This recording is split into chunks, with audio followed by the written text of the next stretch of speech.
اگر کوئی شخص جو کلمہ گو ہے تو شیخ قادیانی بھی کلمہ پڑھتے، ہمارے شیعہ بھائی بھی کلمہ پڑھتے، تو کیا ہمارے اہل حدیث علماء کرام کا اس پر اجماع ہے کہ ان کا تکفیر جائز ہے؟ جزاکم اللہ خیرا۔ پہلے تو اجماع جو ہے امت کا اجماع ہے نا، تو قادیانیوں کے تعلق سے امت کا اجماع ہے کہ وہ کافر ہے، امت میں اہل حدیث سب لوگ شامل ہے۔ جی شیخ، ضروریات دین کا انکار ہے ان کے یہاں۔ قادیانی جو ہے نبوت ضروریات دین میں سے ہے، تو نبوت کے سلسلے میں ان کا ایمان مکمل نہیں ہے، وہ ایک دوسرا نبی بھی مانتے ہیں، تو اس لیے ان کو کافر کہا جاتا ہے۔ اگر وہ ضروریات دین کے منکر نہ ہوتے تو ہم ان کو نہیں کہتے۔ ایسے جو شیعہ ہیں، جو روافظ ہیں، وہ تحریف قرآن، اب قرآن تو ایمانیات میں سے ایک ہے نا، ضروریات دین میں سے ہے، تو اس کے وہ منکر ہیں۔ بریلوی ان باتوں کا منکر نہیں۔ بریلوی کے ہاں ایک تو کفر و شرک ہے، لیکن تعویل کے درجے میں ہے۔ کفر و شرک جو ہے بھی وہ تعویل کے درجے میں۔ قادیانیوں کا اور روافظ کا یہ مسئلہ نہیں ہے۔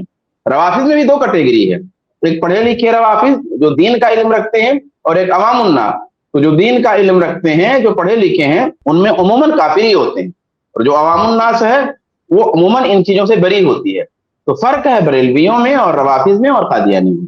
جی، تو یہ جو شیخ نے بتایا نا، یہ بات آپ کو سمجھ میں آئی؟ یہ بات بہت اہم بات ہے، یہ بات بھی ایڈ کرنا بہت ضروری ہے کہ معلوم من الدین بالضرورہ، کہ کچھ چیزیں ہوتی ہیں نا جس کے اندر پروف اسٹیبلش کرے بھی نہیں جائیں گے کہ دلیل پیش کرو وغیرہ، حجت قائم کرو، نہیں۔